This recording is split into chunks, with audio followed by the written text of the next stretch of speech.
Hello friends, myself Dattatre Jadhav. I am from HM College Kara. Today we are going to discuss examples on definite integration by substitution method.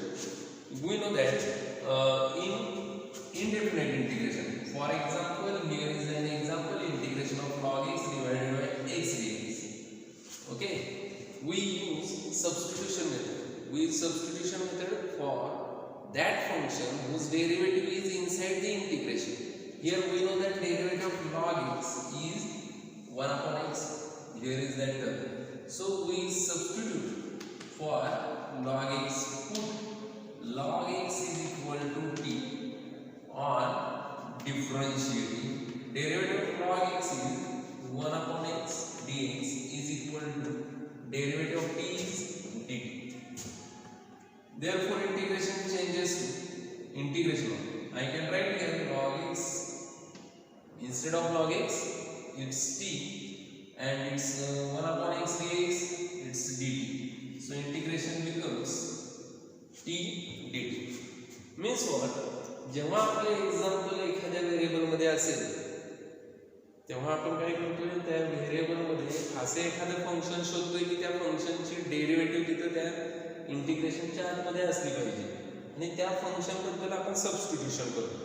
He substitution केल्यानंतर काय होतं, तर example आपल्या एका नव्या व्हेरिएबलला convert होतं. Okay, if आता मी काय म्हणतो बघा, जर इंटिग्रेशन डेफिनेट इंटिग्रेशन असेल म्हणजे a to b f of x dx असेल, तर हे a आणि b, a आहे लोअर लिमिट आणि b आहे अप्पर लिमिट. ह्या व्हॅल्यूज कोणासाठी असतात, तर x या व्हेरिएबलसाठी असतात. ह्या व्हॅल्यूज कोणाच्या असतात, x च्या असतात. जर आपण सबस्टिट्यूशन केली तर एक्झाम्पल कोणत्या व्हेरिएबल मध्ये जातो, ज्या सबस्टिट्यूशन करेल आपण शक्यतो सबस्टिट्यूशन करताना t हा व्हेरिएबल यूज करतो, म्हणजे एक्झाम्पल आपलं t या व्हेरिएबल मध्ये जातं. या ठिकाणी आपण काय करणार आहे, थोडंसं अजून एक्स्ट्रा करणार आहे की जेव्हा आपले इनडेफिनेट इंटिग्रेशन असेल तेव्हा फक्त सबस्टिट्यूशन करणार आहे, पण जेव्हा आपलं डेफिनेट इंटिग्रेशन असेल तेव्हा आपण काय करणार आहे, सबस्टिट्यूशन करणार आहे आणि नवीन व्हेरिएबलचे लिमिट फाइंड आउट करणार आहे.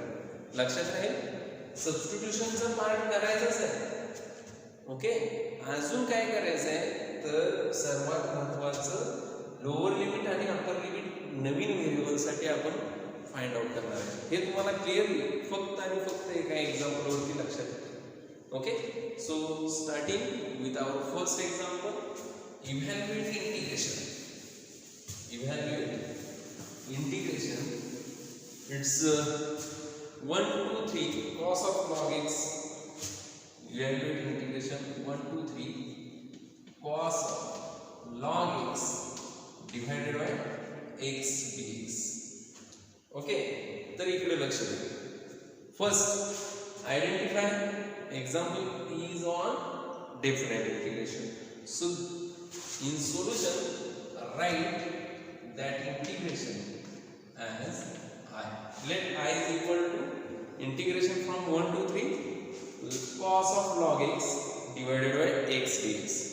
आता काय घडतंय बघा, इंटिग्रेशन मध्ये असे एक फंक्शन सोडवायचे की त्याची डेरिव्हेटिव्ह तिथे असली पाहिजे. आता log x ची डेरिव्हेटिव्ह काय येते, 1 upon x येते, म्हणजे log x ची डेरिव्हेटिव्ह इथे आहे. तुम्ही म्हणाल 1 upon x कुठे आहे, कोणतेही टर्मचा कोएफिशिएंट 1 असतो. सो 1 upon x ही टर्म आहे. ओके, तर मी हे एक्झाम्पल कोणत्या मेथडने सॉल्व्ह करणार आहे, सबस्टिट्यूशन म्हणून करणार आहे.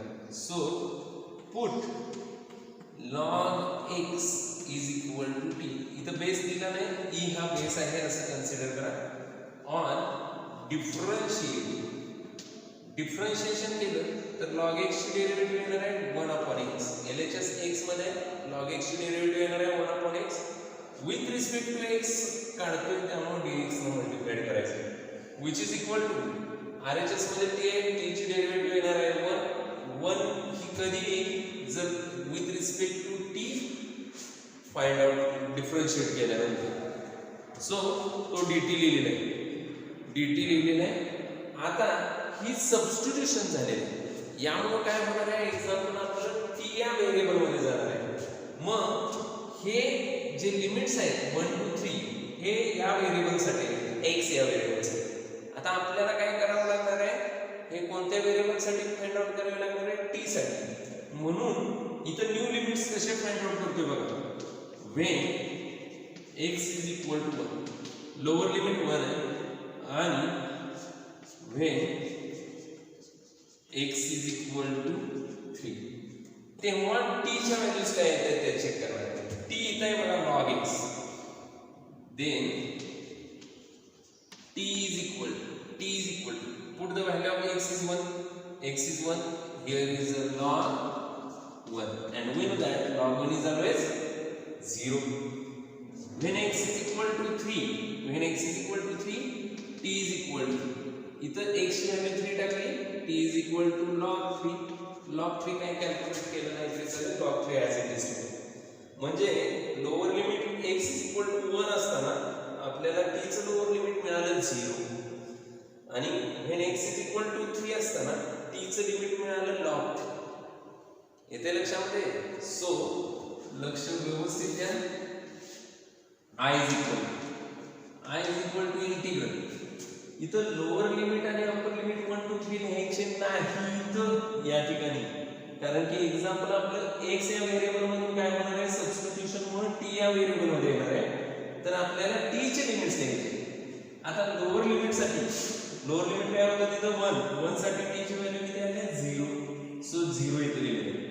when x is equal to 3 म्हणतोय, म्हणजे 3 काय आहे तुमचं अप्पर लिमिट आहे, तेव्हा t ची व्हॅल्यू काय आली, log 3, म्हणजे 0 to log 3 हे आपलं न्यू लिमिट्स झालेले आहेत new variables.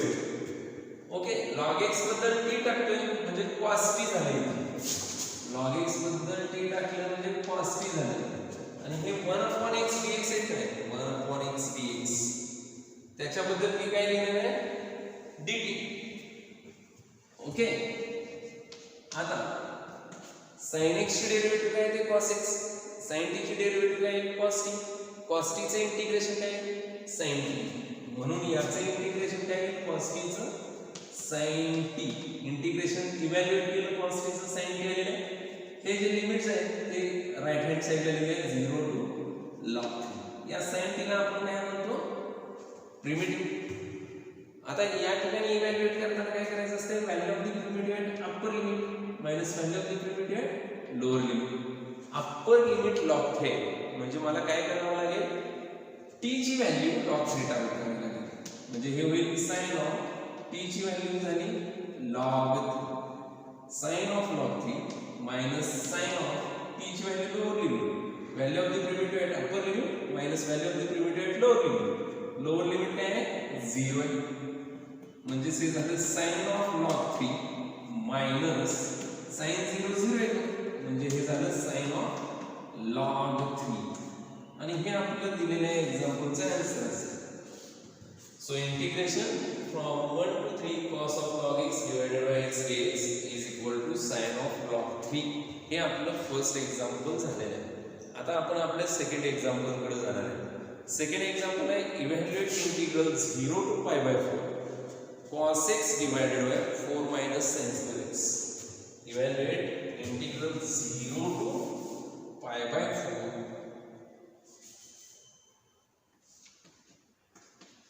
cos x divided by 4 minus sin square x dx. Cos x divided by 4 minus sin square x dx. Okay, आता पुन्हा एकदा बघा, हे एक्झाम्पल जे तुमच्या समोर आहे त्या एक्झाम्पल मध्ये काय करणार आहे आपण, दिलेलं example first denote i is equal to, कारण की ते कशावरचं एक्झाम्पल आहे, इंटिग्रेशन वरचं. इंटिग्रेशन वरचं एक्झाम्पल असेल तर ते late i is equal to आपण लिहिणार आहे. ओके, मी जरा थोडंसं आतमध्ये जातो आणि चेक करतो की काय दिसतंय त्याच्यामध्ये. हे डेफिनेट इंटिग्रेशन आहे, आणि आपल्याला असं माहित आहे की sin x ची डेरिव्हेटिव्ह cos x येते. अल्जेब्रिक आहे का ट्रिग्नोमेट्रिक आहे, ट्रिग्नोमेट्रिक टाइप आहे. ट्रिग्नोमेट्रिक टाइप मध्ये मी काय करतो, पहिल्यांदा बघतोय की कोणाची डेरिव्हेटिव्ह तिथे दिसते का, तर sin x ची डेरिव्हेटिव्ह काय येईल, cos x येईल. म्हणून हे एक्झाम्पल क्लिअरली कशाचं असेल तर सबस्टिट्यूशनचं असेल, आणि हे एक्झाम्पल झालं मग डेफिनेट इंटिग्रेशन बाय सबस्टिट्यूशन वरचं. मग काय करणार आहे तर सबस्टिट्यूशन करणार आहे. पुट कोणाबद्दल करू तर साइनची डेरिव्हेटिव्ह कॉस येते म्हणून put sin x = t. sin x बद्दल काय टाकतो t टाकतो. sin x ची डेरिव्हेटिव्ह काय आहे cos x म्हणून ऑन डिफरन्शिएटिंग मी इथं काय लिहिन बघा on differentiating derivative of sin x is cos x. कधी cos x येईल जर LHS आपण x ची डिफरन्शिएट केली तर म्हणून मी तिथं dx लिहितो. cos x dx is equal to t ची derivative with respect to t 1 येईल है ना. मग t ची डेरिव्हेटिव्ह 1 कधी आहे तर with respect to t multiply with respect to t differentiate केल्यामुळे मग त्या 1 ला dt ने मल्टिप्लाय करूया म्हणजे हे येते cos x dx is equal to dt. अशी टर्म आहे का तर आहे. ही ती टर्म आहे cos x dx. ओके. आता काय घडलेलं आहे की हे एक्झाम्पल x या व्हेरिएबल मध्ये होतं आपण सबस्टिट्यूशन केल्यामुळे t या व्हेरिएबल मध्ये जाणार आहे. आता t या व्हेरिएबल मध्ये जात असेल क्लिअरली हे एक्झाम्पल आपलं आहे डेफिनेट इंटिग्रेशन. त्याच्यासाठी लिमिट्स असतात. हे जे 0 to π/4 हे लिमिट्स आहेत ते कोणाचे आहेत ते आहे यस x या व्हेरिएबलचे. आता आपलं एक्झाम्पल पूर्णतः कशात जाणार आहे t मध्ये जाणार आहे. तर आपल्याला काय करावं लागेल त्या एक्झाम्पल मध्ये t या व्हेरिएबल साठी लिमिट्स फाइंड आउट करावे लागतील. कसे करायचे बघा. पहिल्यांदा काय करायचं इथं दोन सेंटेन्स लिहायचे. फर्स्ट सेंटेन्स आहे इथं when x is equal to आणि इथं and when x is equal to here x is equal to 0 here x is equal to 0 lower limit is 0 so I can write here where x is equal to 0 and here x is equal to π/4 so I can write here x is equal to π/4. Then when x is equal to 0 when x is equal to 0 put find the value of t variable t. Put here value of x is 0 we get t is equal to sin 0. Put here x is equal to 0 we get t is equal to sin 0 and we know that sin 0 is 0. Now when x is equal to π/4 then t is equal to sin π/4. Put x is equal to π/4 in our substitution. So sin π/4 is 1 upon √2. So when x is equal to 0 t is equal to 0. When x is equal to π/4 t is equal to 1 upon √2. Our integration becomes I is equal to integral from here because of substitution our example is converted in variable t. So writing new variables new limits for new variable t is equal to 0 lower limit is here 0 and upper limit is 1 upon √2 for new variable t. आता cos x dx cos x dx बद्दल मी काय लिहिणार आहे dt divided हे 4 as it is minus sin square x आहे. sin x बद्दल t टाकलं तर sin square x काय होईल t square आणि हा तुम्हाला टाइप लक्षात येतोय का बघा which is equal to integral from 0 to 1 upon √2 1 upon 4 can be written as 2 square and t square can be written as t bracket square. हा आपला कोणता टाइप लक्षात आला तुम्हाला integral yes I am writing here integral 1 upon a square minus x square dx is equal to 1 upon 2 into a into log of mod.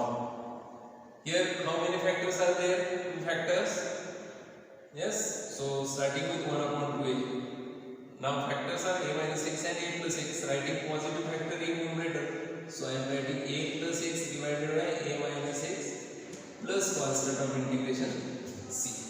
Since it looks like a constant square and it looks like a variable square, I am using these formulas. So 1 upon 2 into a. A is what?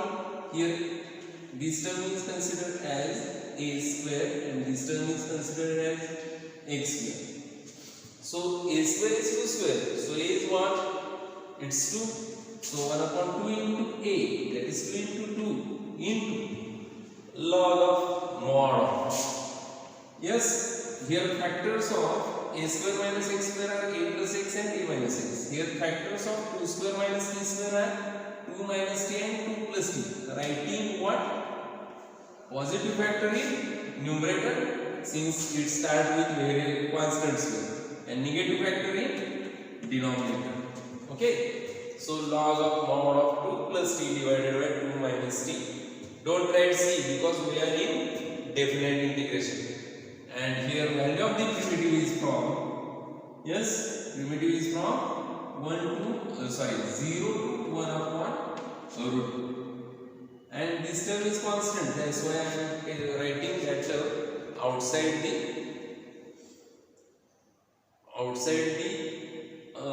yes, primitive. 1 upon 2 into 2 is nothing but 1 upon 4 into value of the primitive at upper limit. So I am writing primitive, value of the primitive at upper limit, log of mod 2 plus, replace t by 1 upon root 2 divided by 2 minus, replace t by 1 upon root 2. Value of the primitive at upper limit is 5 minus value of the primitive at lower limit, log of mod. Lower limit is 0. So I am writing here 2 plus 0 divided by 2 minus 0 and completing curly bracket, which is equal to, here 1 upon 4 on simplification I am writing 1 upon 4 constant as it is into log making denominator same in numerator and denominator, that is root 2 is our denominator, so multiply that 2 by root 2. We write this as 2 root 2 plus 1 divided by root 2, and in denominator 2 root 2 minus 1 divided by root 2 get cancel. I am writing directly 2 root 2 minus 1, root 2 get cancel here, minus log 2 plus 0 is 2, 2 minus 0 is 2, 2 divided by 2 is 1, so log 1, which is equal to, we know that log 1 is 0, so 1 upon 4 into log of mod, it's 2 root 2 plus 1 divided by 2 root 2 minus 1 minus 0. After simplification I am writing here, it's 1 upon 4 into log of mod 2 root 2 plus 1 divided by 2 root 2 minus 1. It's our final answer. 1 upon 4 into log of mod of 2 root 2 plus 1 divided by 2 root 2 minus 1. Now we are solving our next problem. It's a third problem. Evaluate integral from minus 1 to plus 1. Evaluate integral from minus 1 to plus 1. Here I am writing integral from minus 1 to plus 1. 1 upon a square e raised to x, 1 upon a square e raised to x plus b square e raised to minus x dx, plus b square e raised to minus x dx. Okay, look at here in this example. First, what happened here? The power is negative. The power is what? Negative. Which power is negative? E raised to minus x is negative. That power term means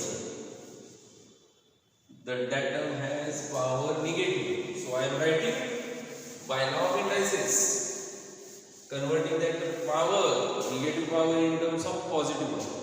Positive power, yes. If a raised to or a raised to minus n can be written as, look at here, law of indices, a raised to minus n can be written as 1 upon a raised to n. मी बऱ्याच वेळेला तुम्हाला सांगतो की जेव्हा जेव्हा example असेल कुठल्याही असू दे, इंटिग्रेशन्स असू दे, डेरिव्हेटिव्हज असू दे, निगेटिव्ह पॉवर्स असतील तर त्या तुम्ही काय घेऊन घ्या, first convert in terms of positive. I am writing here since the example is on integration, so I can denote that integration by I. Let I is equal to, which is equal to integral from -1 to +1. It's 1 upon a square e raised to x plus b square, and e raised to minus x can be written as 1 upon e raised to x. So b square into e raised to 1 upon e raised to x is b square upon e raised to x dx. Now what happened here? Here denominator of denominator of one term in denominator is e raised to x. So making denominator same, -1 to +1, 1 upon a square e raised to x plus a b square, okay, divided by e raised to x. For making denominator we have to multiply that term by e raised to x, so it becomes e raised to x into e raised to x, e raised to x brackets dx. भागाकार म्हणजे उलटून गुणाकार, या नियमानुसार हे काय लिहिता येईल मला, -1 to +1 e raised to x divided by a square e raised to x bracket square plus b square dx. इथं आल्यानंतर तुम्हाला लक्षात येईल की हे एक्झाम्पल क्लिअरली आपलं कोणत्या टाइपचं आहे. Yes, substitution. व्हाय या ठिकाणी आपण असं बघू शकतो e raised to x ची टर्म आहे आणि e raised to x ची derivative e raised to x येते, ती इथं आहे. म्हणजे हे एक्झाम्पल आपलं क्लिअरली कशावरचं आहे, सबस्टिट्यूशनवरचं आहे. So substitute for that term whose derivative is there. Whose derivative is there? E raised to x. So put e raised to x is equal to t. On differentiating derivative of e raised to x, that is LHS. Here LHS is in x. So differentiate with respect to x. So derivative of e raised to x is e raised to x. Since it is differentiated, LHS is in x, so multiplied it by dx, which is equal to derivative of t with respect to t is 1. Since it is differentiated with respect to t, multiplied it by dt. याच्यामुळे काय होणार आहे तर आपले जे example आहे substitution म्हणून ते टी या व्हेरिएबल मध्ये जाणार, आणि टी या व्हेरिएबल मध्ये जात असेल तर हे जे दोन दिलेले आहेत लोअर लिमिट आणि अपर लिमिट एक नवीन एका व्हेरिएबल साठी जातील. टी या व्हेरिएबल साठी बघितले पाहिजे काय आहे, त्यासाठी मी काय लिहिलं, when x is equal to lower limit is -1 and when x is equal to upper limit is +1, then what happen for new variable that is t साठी काय होईल, x is equal to -1. या पहिल्या केसमध्ये x is equal to -1 इथं put केलं तर t is equal to काय मिळेल, e raised to -1, आणि x is equal to काय टाकूया, +1 टाकूया. t is equal to काय मिळेल, e raised to 1. e raised to 1 म्हणजे मला मिळेल e's, e raised to 1 e. Since a raised to 1 is a, that's why. Therefore, integration becomes I is equal to lower limit and upper limits are changed. Here lower limit is what, -1. For -1, t is equal to e raised to -1. So writing here e raised to -1.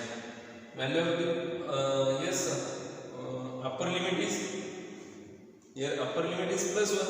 When x is equal to 1, t is equal to e. So I am writing that limit from e raised to -1 to e. Okay, here is the term e raised to x into dx. I am writing for that term it's a dt. So integration becomes dt divided by a square, as it is e raised to x is t, so a square t square plus b square.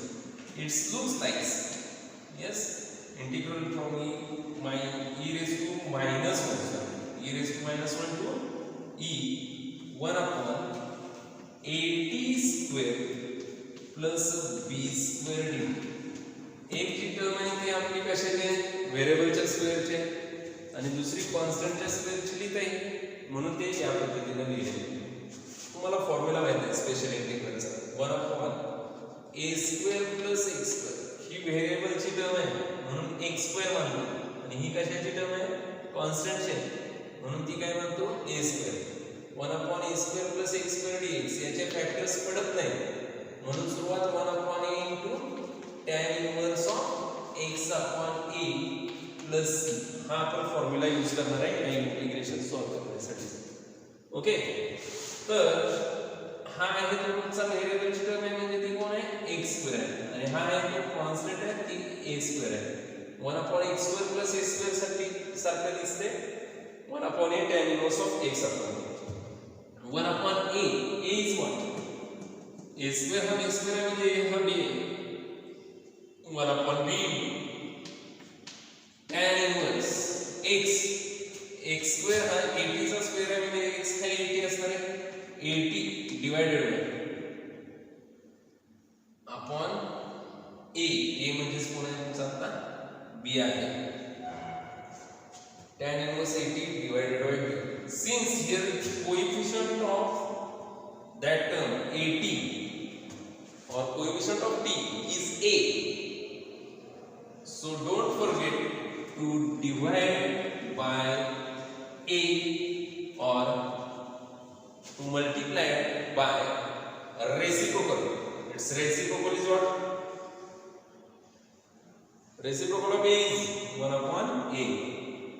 Since integration is evaluated here, I am writing the limits to the right hand side.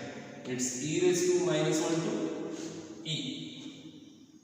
Now, therefore I am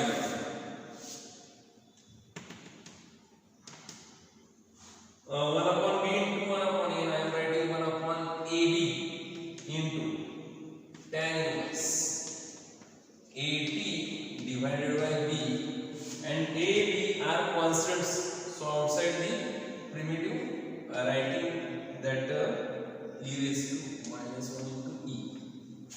okay, 1/ab हा constant असल्यामुळे त्या प्रिमिटिव्हच्या बाहेर काढून घेतलेले, ते बाकीचं राहिलेलं आहे ते तसंच ठेवलेलं आहे विथ त्यांचे limits. Value of the primitive at upper limit evaluate करतो.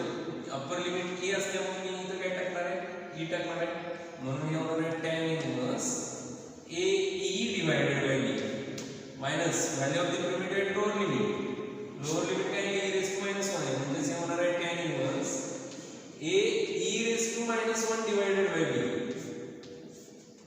which is equal to 1/ab तसाच ठेवला into tan इनवर्स. हे कसं लिहू शकतो आपण बघा, ae divided by b minus tan inverse a e⁻⁻1 आहे, निगेटिव्ह पॉवर आहे, ती काय करतो पॉझिटिव्ह मध्ये कन्वर्ट करतो. ती जर पॉझिटिव्ह मध्ये कन्वर्ट केली तर ती खाली येणार आहे म्हणजे a डिवाइडेड बाय b आणि हे तुमचं फायनल आन्सर असेल. फायनल एक्झाम्पलचं कोणत्या एक्झाम्पलचं तर integration i is equal to -1 to 1/a² e⁻x plus b² e⁻x dx. Okay students, so today in this video we learn about some examples in definite integration which are solvable by substitution. यामध्ये काय लक्षात ठेवायचं आहे, substitution केल्यानंतर नवीन variable साठी limits, new limits find out करायचे. ही step केली की तुम्हाला ते एक्झाम्पल अतिशय सोप्या रीतीने सॉल्व्ह होतात. I hope you understood today's examples on definite integration by substitution. Thank you for watching the video.